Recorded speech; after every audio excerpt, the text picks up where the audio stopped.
Silencing of the Lambs is taking place at Pittodrie here. Ange's Postagoglu's big Celtic got the job done against the Sheep, but it was a hard fought affair. Both managers under pressure, they both needed to win. Only one could come out on top in that department unless it was a draw, of course, and it was Big Ange. Hey, let's be real, Celtic may have won the match, but they didn't really deserve it. They were pretty shite. I mean, first half, we'll talk about it, they were decent. Second half, man, they were non-existent. And I actually feel a bit bad for Aberdeen, apart from the fact that I had £250 on Celtic.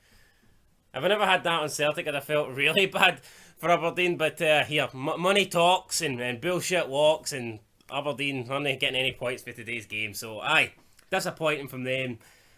We'll start first half, basically. First chance, fell to Celtic for a corner. Bitton wins the header, narrowly wide, but in my opinion, from that distance away from goal, pretty much a free header, he needs to be at least hitting the target and make Woods work for it. Woods was also starting in nets today over Joe Lewis. I predicted this. Thought Joe Lewis has been poor lately. I thought Woods might start, and he did start. And I actually thought Woods had an alright game. I can't really blame him for either of the two goals. Speaking of goals, first goal, a couple of minutes later, Furuhashi, chests it into the net. Yes, guys, chests it into the net.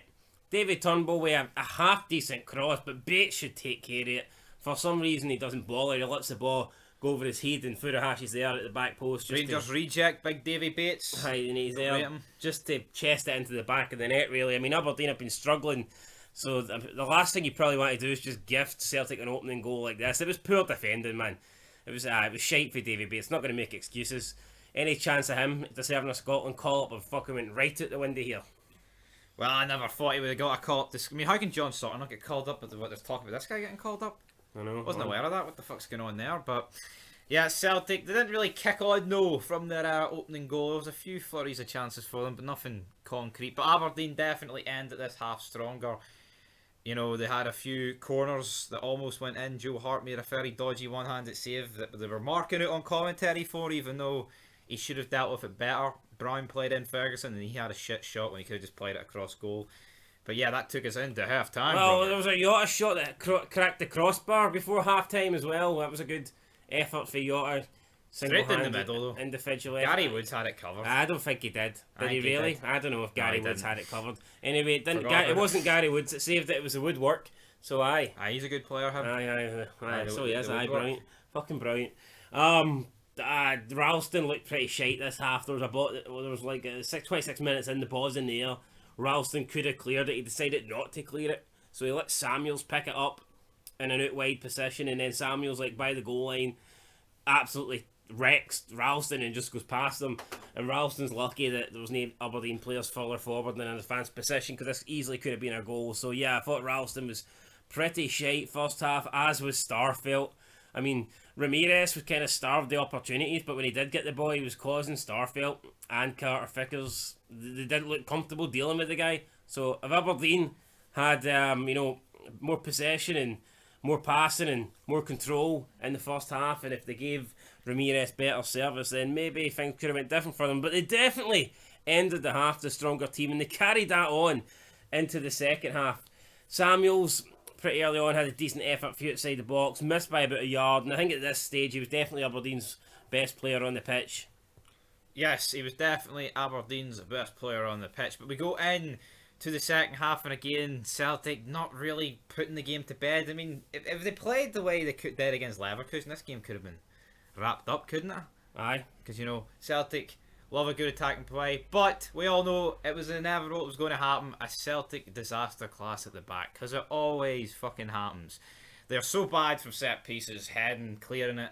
So when the ball gets whipped in, Lewis Ferguson scores. Was the Brian chance after or before this? I can't remember. This was a good corner for Ramsey. Drilled it in for Ferguson, who was pretty much unmarked. He got a bit of contact on it, although it looks like it came off his shoulder. It may have took a deflection off Beaton on the way. Joe Hart beat though. And Joe Hart, looks like he didn't even go for it, to be fair. The Celtic guy on the near post couldn't clear it. He was too small. The ball just dipped in over his head, and it's an equaliser for Aberdeen. It's a bit fortunate, but the corner was good, so I guess if you give a good delivery, anything can happen. And this occasion, it's bounced off a shoulder. Maybe took a slight deflection off Bitton, and it's landed in the back of the net. Aberdeen then from after having a poor first half, find themselves on level terms, and at this stage of the game they were the better team. They looked more promising. If anyone was going to win it, it looked like it was going to be Aberdeen. Yep, and then they had another corner. Scott Brown got his dome on it, great connection, but the connection was almost that good.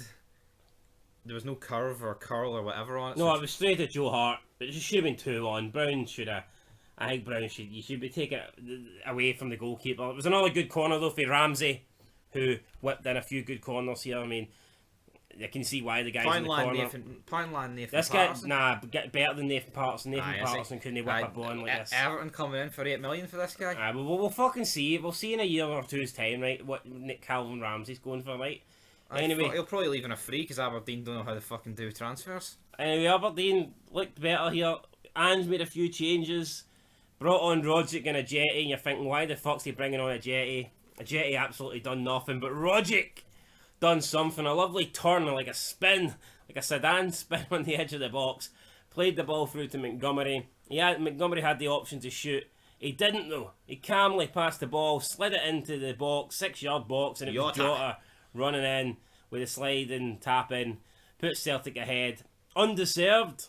Don't get me wrong, undeserved, especially based on the second half, man, but it was a 2-1 lead. Nonetheless, I guess Ange's changes made the difference because the guy he brought on basically set this goal up, Rogic, so, I mean, I guess maybe Ange shown that he won this game and maybe he's been gone for a while now, maybe Stephen Glass showed that he lost this game, I don't know. And then a minute later, Aberdeen had another cross into the box. Johnny Hayes played it in back across the goal, but there was nobody there to tap it in. And the game kind of ended, guys, like that. Not a lot happening in the last 5 minutes. I mean, Aberdeen had a few times they got into the last third and crossed it in, but nothing spectacular, no clear-cut chances, nothing that Celtic couldn't deal with. And Celtic seen out the game. In terms of stats, it was 37% possession for Aberdeen, 63% for Celtic. Goal attempts, Aberdeen had 12 with 5 on target. Celtic had 7 with only 2 on target, and they scored both of them. So you can see from those stats alone there, Celtic I think very fortunate. Goalkeeping saves, 4 for Celtic, 0 for Aberdeen. So Woods had no saves to make. Celtic, I thought they were very disappointing, but you know what? They need to have these sort of performances because with Ange, it seems like when they play shit, they weren't picking up hee-haw. When they play good, right, they can still get beaten in Europe, but they'd win. But this is what teams need. When you play shit, you need this great results, especially if you're going to win a title. You can't play great every game. So, they got the job done in the end. But they need more of it, don't they? They need more of it. But anyway, they got the win. That's what they needed. And hopefully they can kick on for here. Well, for their sake, hopefully they can kick on. I hope they don't. I hope they get relegated. Fuck them. It's their first away win since February as well. So, I mean, that's a big weight off their shoulders, and maybe they'll kick on now. As for Aberdeen, their fixture list piling up. Got Hibs up, Rangers, 9 months, Motherwell, and Hearts all coming up within this month. So it's going to be absolutely insane for Aberdeen. Stephen Glass is getting fired. Can't see them pick up many points, but we'll see how they got on. But for today, they didn't pick no points. It was Aberdeen 1, Celtic 2. That's your Scottish Premiership cinch match review. Celtic stay in 6th place, Aberdeen stay in 9th place. Up next it's Hibs versus Rangers. The real big game of the day. Aye, and that's it. TV. Till next time. For your He's Goal, big man.